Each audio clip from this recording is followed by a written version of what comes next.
네, 조금 전에 탁현민 선임 행정관이 공개적으로 사직 의사를 밝혔다는 보도를 보셨는데요. 문재인 대통령이 감기 몸살로 이번 주 일정을 취소나 연기한 상황에서 바로 이 탁현민 행정관의 사직 논란이 불거졌습니다. 자세한 얘기 청와대 출입하는 송지영 기자와 뉴스 추적하겠습니다. 송 기자, 이 탁 행정관에 대한 사직 압박이 최근에는 거의 없었는데 갑자기 왜 사직 의사를 밝힌 겁니까? 네, 저희한테는 이제 갑자기로 보이는데요. 예. 본인은 3개월 전부터 사직 의사를 줄곧 밝혀왔다고 합니다. 그래요? 네, 앞서 강호영 기자 리포트에서 보면 평양 공연 이후에 본인이 이제 처음으로 사직 의사를 밝혔다고 했는데요. 평양 공연이 4월 1일과 3일이었으니까 빠르면 4월 4일 입장을 밝혔을 수도 있습니다. 네, 그러니까 갑자기가 아니라 4월 초부터 사직 의사를 청와대 안에서는 밝혔다 이런 얘기 같고요. 근데 그렇다고 해도 문 대통령이 사표를 지금 처리하지 않은 상황에서 공개적으로 이렇게 먼저 불쑥 사표 의사를 공개한다는 게 좀 이상하긴 합니다. 네, 이른바 셀프 사표수리 느낌이 좀 들기는 합니다. 네. 아무래도 이제 청와대 내부에서 사직을 계속 만류를 하고 있고, 이제 그 탁 행정관 표현에 따르면 인간적 정리를 지금 제대로 못하고 있다라고 얘기를 하고 있는데요. 뭐 무슨 얘기인가 하면은 이제 대선 때 함께 고생한 동지에 대한 정으로 자신의 이제 사직을 좀 만류하는 것으로 본인은 보고 있고, 예. 하지만 본인은 이제 떠나야 된다라고 판단을 하고 있기 때문에 스스로 돌아갈 수 없도록 다리를 끊는 것처럼 자신의 이제 SNS를 통해서 공개적으로 나 떠납니다라고 밝힌 것 같습니다. 그러니까 청와대가 이제 어느 동지의 정 이것 때문에 만류를 계속 하고 있으니까 스스로가 돌아올 수 없는 다리를 건너버렸다. 그렇죠. 이렇게 들리고는 있습니다. 근데 청와대가 참 이 탁 행정관 때문에 그동안 많은 곤욕을 치렀잖아요. 네, 상당히 많이 곤욕을 치렀죠. 그 탁 행정관이 2007년 썼던 책, 그 남자 마음 설명서, 이 책 내용이 이제 여성 비하 논란에 휩싸였었죠. 예. 이로 인해서 이제 탁 행정관을 기용한 문 대통령의 그 성평등 인식에 대한 의심도 좀 있었고, 그리고 청와대 인사검증 기준도 굉장히 공격을 받았습니다. 네. 심지어 해당 부처 장관이 국회에서도 이제 상당하게 질타를 받기도 했는데요. 당시 내용 한번 우선 들어보시죠. 네.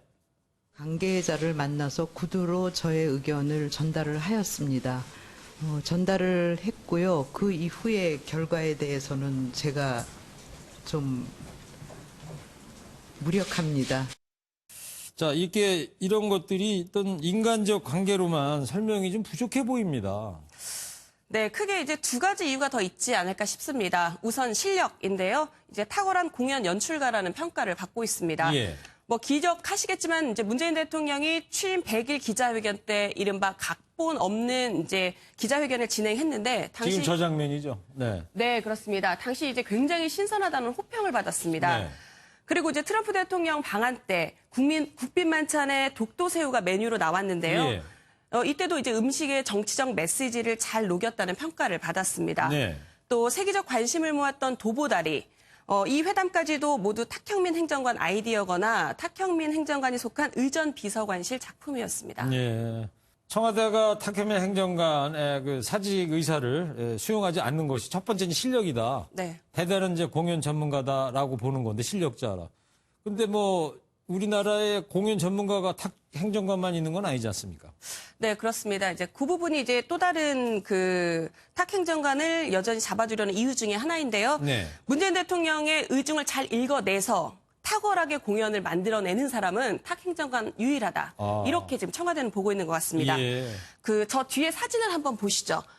문재인 대통령 옆에 이제 탁현민 행정관이 있는데요. 네. 이때는 지난 2012년 문 대통령이 대선에서 패배하고 히말라야를 등반할 때입니다. 네. 문 대통령 왼쪽에 그 양정철 전 행정관이 있고 오른쪽에 탁현민 행정관이 있는데요.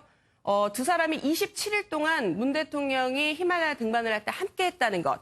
이것만으로도 이제 굳이 설명할 필요 없는 많은 의미를 담고 있는 것으로 보입니다. 네. 자, 이 탁 행정관이 이제 만약 청와대를 떠나게 된다면 다시 공연 전문가로 활동을 할까요? 우선 본인이 밝힌 걸로는 그 당분간은 허리 디스크랑 갑상선 치료를 한다고 합니다. 아, 몸이 좀 안 좋군요. 네, 몸이 좀 안 좋다고 하는데요. 한창 이제 논란이 됐을 때 탁 행정관이 자신의 SNS를 통해서 했던 말이 있습니다. 굉장히 의미심장한데요. 네. 나의 명예, 나의 진실, 나의 주장은 여기서 나갈 때 시작할 생각입니다. 네. 뭐 일부 억울한 부분이 있다는 건데요. 네. 송 기자가 직접 청와대 출입 기자니까 탁 행정관한테 뭐 들은 얘기도 있을 것 같은데요. 아, 네. 제가 탁 행정관을 이제 개인적으로 만나서 얘기를 나눈 적이 있습니다. 예. 이때 했던 얘기가 나는 딸이 있다. 그래서 아빠로서 왜곡된 내용에 대해서 그냥 넘어갈 수가 없다.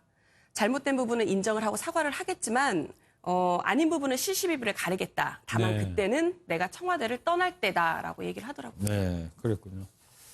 자, 탁현민 행정관은 13개월간의 청와대 생활을 마감할 것으로 보이고 있습니다. 다음 주 월요일 날 수석보좌관 회의에 공개적으로 모습을 드러낼 문 대통령이 어떤 입장을 밝힐지도 주목이 되고 있습니다.